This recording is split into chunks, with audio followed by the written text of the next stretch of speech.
전 세계가 계속해서 마이너스 성장을 기록하고 있었지만 자기들만은 꾸준한 경제 성장을 이룰 것이라고 자부하던 베트남이 점점 더 파국으로 치닫고 있습니다. 그리고 한국은 이미 잡은 물고기라고 생각해서인지 전염병 사태가 터지자마자 어차피 한국은 베트남 시장이 필요할 것이라고 가볍게 생각하던 베트남의 생각은 틀렸다는 것이 입증되고 있습니다.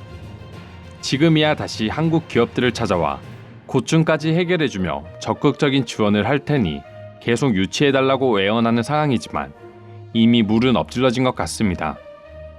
모든 신흥국 증시가 상향세를 기록하고 있는 가운데 유일하게 베트남만 울상을 짓고 있기 때문입니다.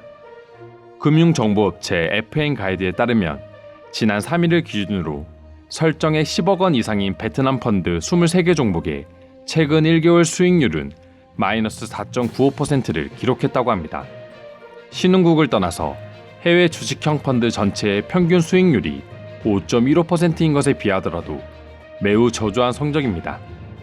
그리고 베트남과 비슷한 다른 신흥국 펀드와 비교하면 유독 왕따처럼 성적이 더욱 저조하게 나타나고 있습니다.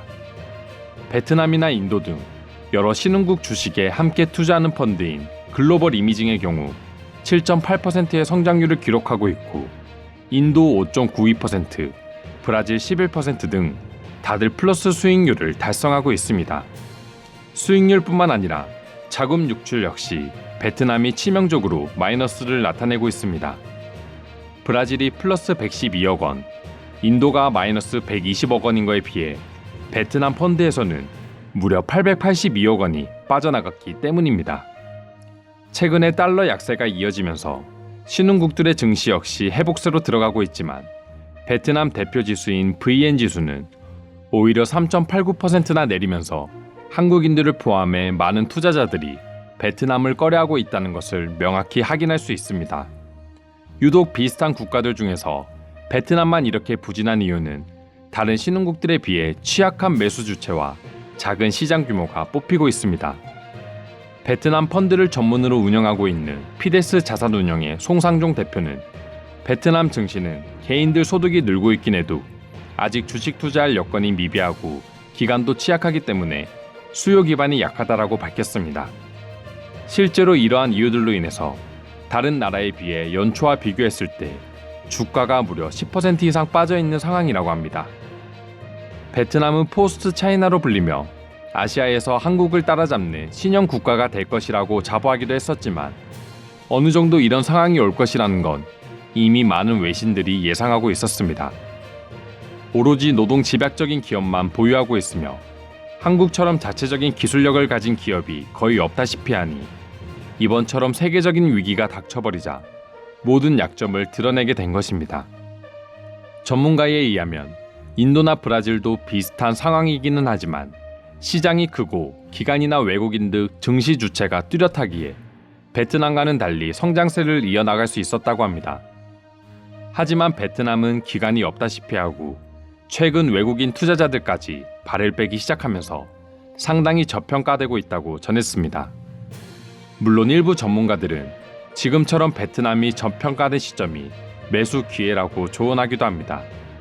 다낭에서 확진자가 발생하고 걷잡을 수 없이 전국으로 퍼져나가고 있기에 지금이 바닥이라는 의견입니다. 하지만 많은 수의 투자자들이 이제는 베트남에 대한 신뢰가 떨어졌고 굳이 플러스 수익률을 내는 다른 신흥국들도 많은데 저평가되고 있는 베트남에 투자할 필요가 없는 것입니다.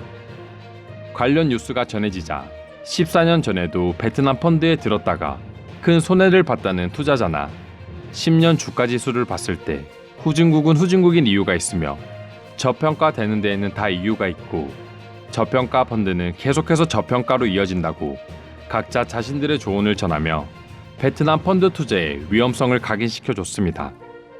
상황이 이렇게 흘러가자 베트남 정부는 확진자 발생으로 시장에 충격이 있기는 했지만 정부가 완전히 경제활동을 봉쇄하는 조치는 최종 보류하겠다고 밝혔습니다. 지금 당장 봉쇄령을 발표해버리면 가뜩이나 떨어지고 있는 베트남 증시나 경제 상황이 어디까지 떨어질지 모르기 때문입니다.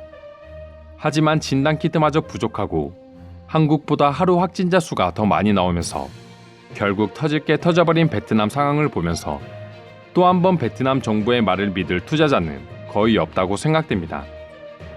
베트남은 전염병을 통해서 오히려 청정국가 이미지를 어필하고 이를 기회로 삼으려고 했지만 결국 실상은 발전이 없었던 베트남 시장을 외국인 투자자들에게 더욱 확실하게 알려준 계기가 되어버리고 말았습니다. 반대로 한국은 해외 기업들이 아시아의 거점으로 삼기 위해 서로 들어오려고 애를 쓰고 있으며 한국산 진단키트 수입을 위해서 줄을 서고 있는 상황이 되었습니다. 지금까지 감춰온 것인지 아니면 지금까지 잘 막다가 터진 것인지는 모르겠지만 과연 베트남의 현재 상황을 본인들의 힘으로 이겨낼 수 있을지도 궁금하지만 전염병이 종식된다고 하더라도 이미 모든 민낯을 보여준 상황에서 다른 신흥국들도 많은데 굳이 베트남의 과거처럼 외국인 투자자가 몰릴지는 미지수로 보여집니다. 외국인 투자자가 국가 경제의 대부분을 차지하는 베트남의 미래가 과연 어떻게 흘러갈지 지켜봐야 할 것 같습니다. 오늘도 영상 끝까지 시청해주셔서 감사드리며 여러분들의 소중한 구독과 좋아요는 영상 제작에 큰 힘이 됩니다. 이상 종크TV였습니다.